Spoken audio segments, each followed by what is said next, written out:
Hey all you bitches, I felt like making a vlog because I was thinking about a lot of this in my head beforehand. So since I really started thinking a lot about this, I figured why not just start talking about it, like actually talking about it, not thinking about it, and put it into a video. So I was really thinking about why don't I do drugs, because a lot of people over the years have always thought that I was a tweaker. They thought I was on crack or some shit. I mean, at least half the people that I've interacted with, especially throughout high school, because I was a social outcast in high school. You know, I didn't get along with most people. I was a spastic fucking idiot, and I couldn't relate to anyone. Most of the time, I got my kicks through fucking with people. So I mean, I did have friends in high school, don't get me wrong. I was one of those people that had a small group of friends in high school. I wasn't Mr. Popular. I was Mr. Social fucking Outcast. I was the kind of person that everyone thought was on drugs. But fun fact, I was never on drugs. And it's kind of ironic, which is the whole reason why I'm making this video, because I've never done drugs. The most I've ever tried was marijuana. And it gives me, every single time I've tried marijuana and I get high off it, it gives me severe anxiety. It gives me an adrenaline rush. It makes my heart race. It's not enjoyable. And I know that doesn't happen to most regular people. Most normal people that smoke weed, they don't have that kind of reaction when they get high. But, you know, clearly I'm not normal. I'm really not normal. And that's just the way my body reacts to weed. That's why I don't do drugs. You know, a lot of people always thought over the years that I am on drugs. I do drugs. I really don't, because of that reason. You know, even though I didn't start having an anxiety problem until after I had celiac disease, sometime after I was 21. You know, celiac disease, and then shortly after that I started having some other bowel problem that I still haven't really confirmed what it is yet. But before that, I never had an anxiety problem other than when I smoked weed and I got high off of that.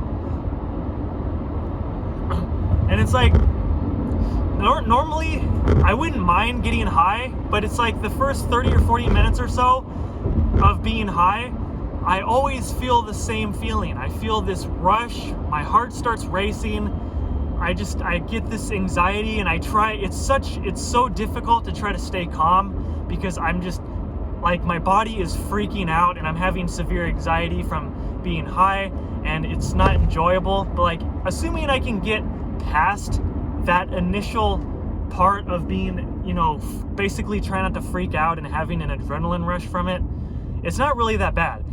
I mean, from my personal experience, it's basically more of an intense version of being drunk. There's two homeless people. One is on that side of the road, and one's on. Stop getting distracted. But seriously, it's being high, from the way it feels to me, it feels like more of an intense version of being drunk. Like, it feels similar to being drunk, but it's much more intense. It's like, basically, I could just take 2 or 3 hits of whatever, you know, from a pipe, bong, a vape pen, whatever, and it'll feel like I took like 10 or 11 shots of liquor. So it's basically, you know, I barely have to smoke anything, and it's very, very intense. My whole body feels fuzzy and weird. You know, my vision is distorted, and it's like, again, it's not a bad feeling. It's just the initial like half hour, 40 minutes or so, my body reacts to it in a very bad way, and I start freaking out. And I try, like the past couple times that I have gotten high, which the last time I got high was like 1.5 years ago, because I don't enjoy the reaction that it gives me initially. But the last couple times that I was high, I've really learned how to control the anxiety a lot more. So basically it's like, yep, I've felt this before, I'm freaking out, this is normal, I'm high, and this is how my body is reacting to it. So I try to just monitor my breathing. You put your hand over your stomach and you feel your chest expand back and forth. That's the best way to monitor your breathing when you feel like you're gonna start hyperventilating because you can't tell when you're breathing. Put your hand over the very top of your stomach, right below your rib cage, and slowly breathe in and out. Don't breathe fast, just breathe normally. Just breathe slowly through your nose, exhale through your mouth, and you can feel your chest and your stomach expand inward and outward. So that's basically what I do, and I just try to continue to breathe very slow and steady, in through the nose, out through the mouth, and it usually works. You know, after about half an hour, I start to calm down, and then I get to feel high, and then that's basically it. Everything's good. But the reason why I prefer alcohol, you know, this is why I've never been able to do drugs in general, and I've never been interested in drugs, because just from marijuana alone, I can't even handle weed. You know, weed just makes me freak out, and it's not that I can't handle it, I don't enjoy the initial phase of, you know, my body having a panic attack from it and my heart starts racing. It's not enjoyable. That's why I prefer alcohol, because alcohol is a lot more chill. I mean, again, each person is different. So some people that have alcohol, they might be all hyperactive and they might react differently to it. Some people go crazy with alcohol. For me, alcohol depends on the situation that I'm in. Like if I'm in a very sociable environment, like we're having a party, everyone's like, yeah, then, you know, alcohol has a big influence on my system, depending on the environment that I'm in. But other than that, typically alcohol makes me really chill. It makes me relax. It makes me forget about all the bullshit. It makes me it feels kind of similar to marijuana, but it's a lot more relaxed, because that's just how my body handles it. And that's why I prefer alcohol. You know, even though in most cases, alcohol is a lot worse for you than marijuana. I mean, seriously, do you know how many people die a year from alcohol-related deaths? Thousands of people die a year from alcohol-related accidents. You know, people are overdosing on alcohol like crazy. And because a lot of times they don't even know how much they're drinking, because they're at a party or whatever, and they're just chugging shot after shot. They don't even do shots. They just chug it straight from the bottle. And what they don't realize is that they're distracted by having a good time. Next thing they know, they chugged a whole damn bottle of liquor, and then they black out from it. Just that alone causes several thousand deaths a year from all these stupid parties, and people aren't paying attention to how much they're drinking. How many people do you see die a year from marijuana-related deaths? Unless they just get high and they do something really stupid that gets them killed or put in the hospital. Sure. But from marijuana specifically causing the death, how many marijuana deaths do you see a year? Unless it's laced with some sort of like really nasty drug that kills you. I mean, I've honestly never really heard of someone dying from marijuana. It's actually extremely difficult to overdose on marijuana. I've heard somewhere that you would have to smoke like over half of your body weight in marijuana to overdose on THC. So basically, by the time you got anywhere close to smoking like 1% of that entire amount, you would just fall asleep. So like, it's not even really possible. It's not even possible really to overdose on smoking weed. However, it's a whole different story with drinking alcohol, because, you know, even though alcohol is a downer, you'd think the more you drink, the more it would make you just want to fall asleep. But no, with alcohol, it kind of creeps up on you, unlike marijuana. It's like with alcohol, you can just keep drinking. Just keep fucking drinking, chug it away. And then next thing you know, you're blacked out on the floor suffering from major alcohol poisoning.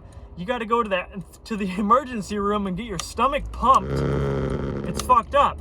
And so that's why in most cases, you know, drinking alcohol is a lot more dangerous compared to smoking marijuana, depending on the person, obviously.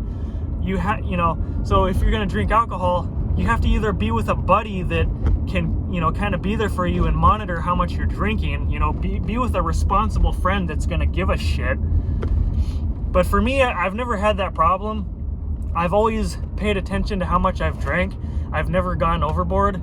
I mean, there's only been 2 or 3 times where I drank too much, and I didn't drink nearly enough to the point of making me black out and have to go to the hospital. I still paid attention to how much I was drinking, but at that time I didn't really care because we were having such a good time. And, you know, I did go a little bit overboard, and I ended up puking a couple times.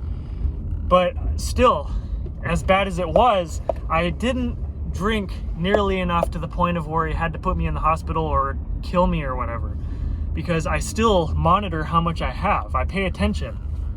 So I don't really need to have, a friend or whatever watch me. With marijuana, you don't really need someone to watch how much you smoke or whatever. You basically, the only reason you would need a friend to watch you and monitor how you act is because some people like myself, you may or may not, freak out from it because you don't know how to handle the way it feels. Maybe your body has a different kind of reaction to it where you start having a panic attack or something, because it's pretty common for some people that smoke weed to have a panic attack from it, because obviously I'm one of those people. So that's the only case scenario where you would need, a trustworthy friend that really gives a shit to monitor you while you're both smoking weed. So if you start hyperventilating, your friend can be like, okay, you're breathing too fast, and you need to slow down, even though you're saying like, oh, I can't breathe or whatever. But it's like, the reason why it feels like you're not breathing is because you're freaking out. That's all part of having a panic attack. You're breathing so fast that your whole body is in shock, and you're not, it feels like you're not breathing, but you really are. The reason why it doesn't is because that's kind of what hyperventilating does. Your body is going into panic mode, and the best way to do that is to either be with a friend that can actually tell you like, look, you're breathing too fast, slow down, or you can do it yourself by just putting your hand like right below your rib cage, and just, you can feel it expand and so you can monitor yourself that way. I mean, that helps, but if you don't trust yourself, then you can have a friend to do it for you. But your friend is basically in that situation monitoring how you're reacting towards it. He's not monitoring how much you're smoking, because nobody cares, nobody cares how much weed you smoke. Everyone smokes tons of weed, and nobody overdoses from it, because like I said, by the time you get anywhere close to overdosing on weed, you just fall asleep. Because if you get high enough, you wind up just falling asleep. But for me, that's why I've just simply preferred alcohol over marijuana and and drugs in general, because first off, drugs are just too expensive. Not like I could afford to be a drug addict anyway, but it's mostly the fact that I just can't handle it. I do not enjoy the panic attacks and this stupid rush that I have to go through. With alcohol, I have never once, in the several hundred times that I've drank alcohol, I have never ever felt an adrenaline rush. I've never felt a panic attack or anxiety or any of that crap. It's always been the same exact relaxing kind of feeling, that that most people feel from marijuana. But every single time that I smoke weed, I've always felt the same thing. I always feel the same old rush, heart racing, feel like I'm going to have a panic attack, all that annoying crap for the first like 30 or 40 minutes, and I don't enjoy it. As much as I wouldn't mind smoking it, I don't enjoy that initial feeling. So that's why I would much rather just have it more simple and just drink alcohol. Not to mention that I'm not a smoker in general. I don't like smoking, even in vape form. If you get like a THC pen or whatever.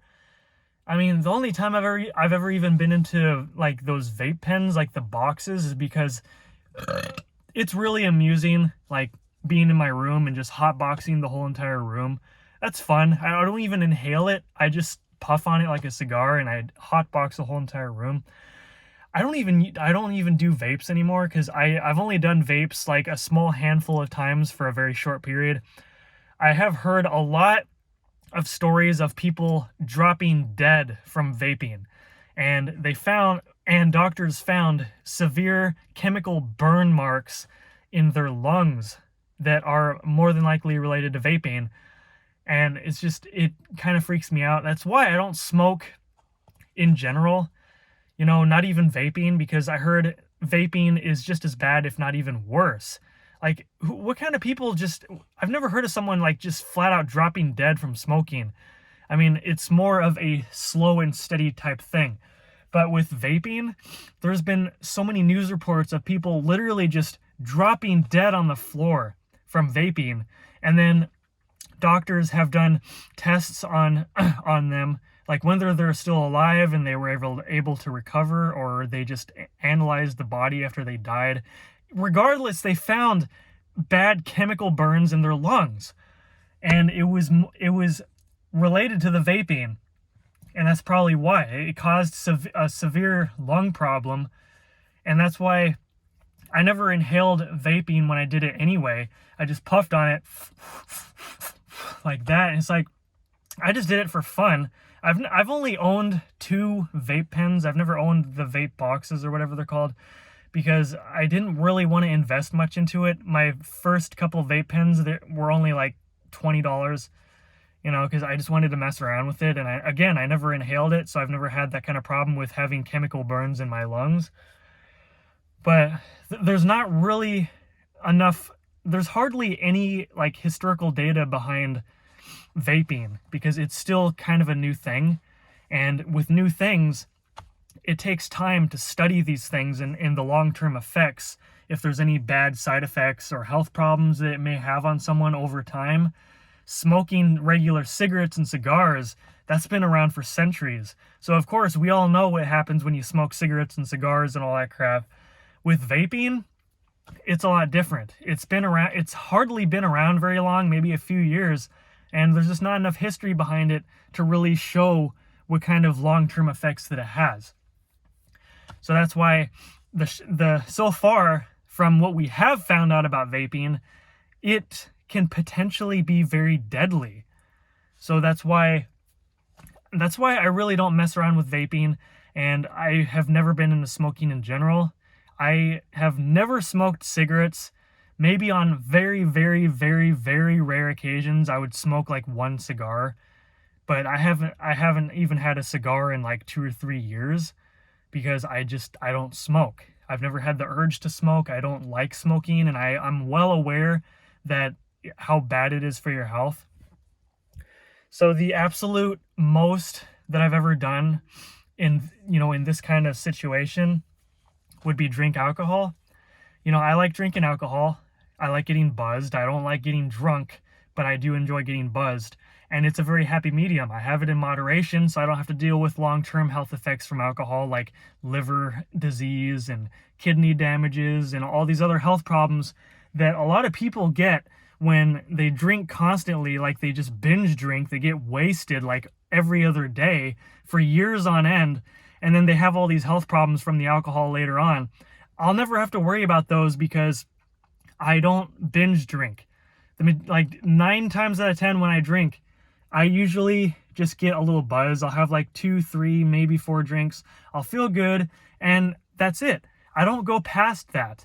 So, when you have stuff in moderation, it's really not that bad for you. So this would be the equivalent of just having a couple glasses of wine, which is actually kind of normal, because having a couple glasses of wine with like dinner or something, it's actually good for you. So in that case scenario, if I have some dark wine with like dinner or something, it is actually really good for you, and I can get a little buzz from it too. So that's what I like to do, and I'm happy with, I'm perfectly fine with doing that. Like for example, I'm finally at Greg's house, and I don't know who the hell's SUV is that. Lately, there has been a new car at Greg's house like every damn time I come over here. I don't even know who the hell is over here, because every time I go into his house, no one but Greg is there. So it's like, is that Greg's car or something? Because where are all these cars coming from? Are people, because I know there's so many cars on the street, are people just Greg's driveway is always empty, okay? Because Greg doesn't have a car, and some of you asking more about Greg, like, does he have a job? Yeah, yes and no. He does have income. He makes money. He works, but he works from inside the house. He doesn't go anywhere. He doesn't have a car. He doesn't have a driver's license. So that's why his driveway is always empty, because Greg doesn't have a car. And yes, this is Greg's house. His mom made him the man of the house. So his mom pretty much left him this house until he moves out. This is basically Greg's house. And his mom just, comes by whenever and checks up on him.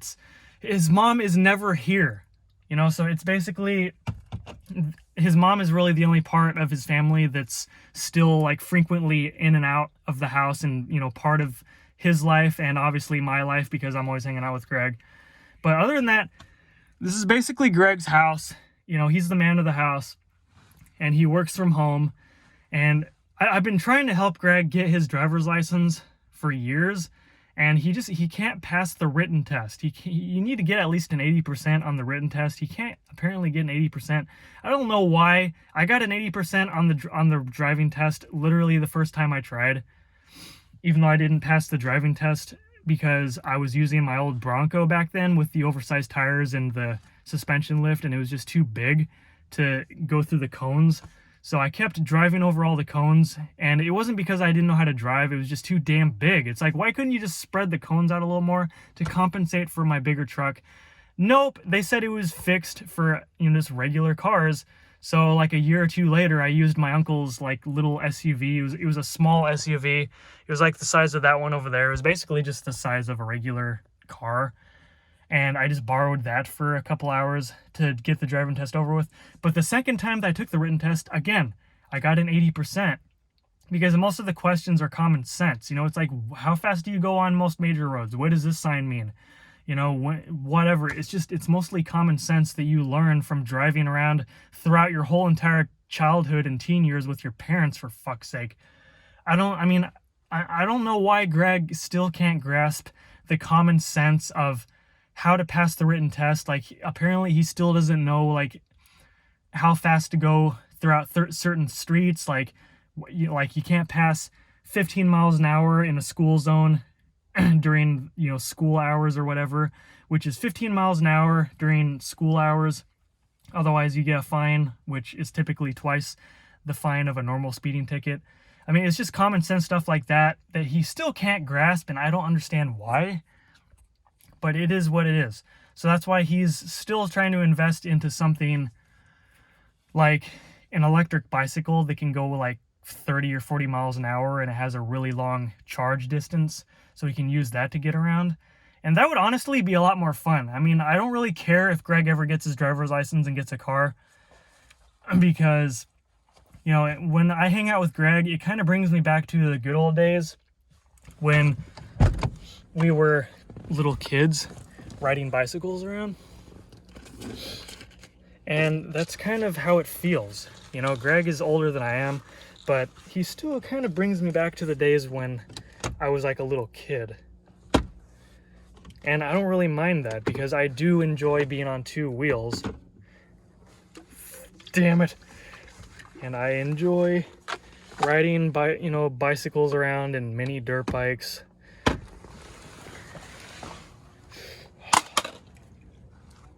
Nuts. So yeah, this video is long enough though, so I'll be sure to make more. Stay tuned for more videos. See you, folks.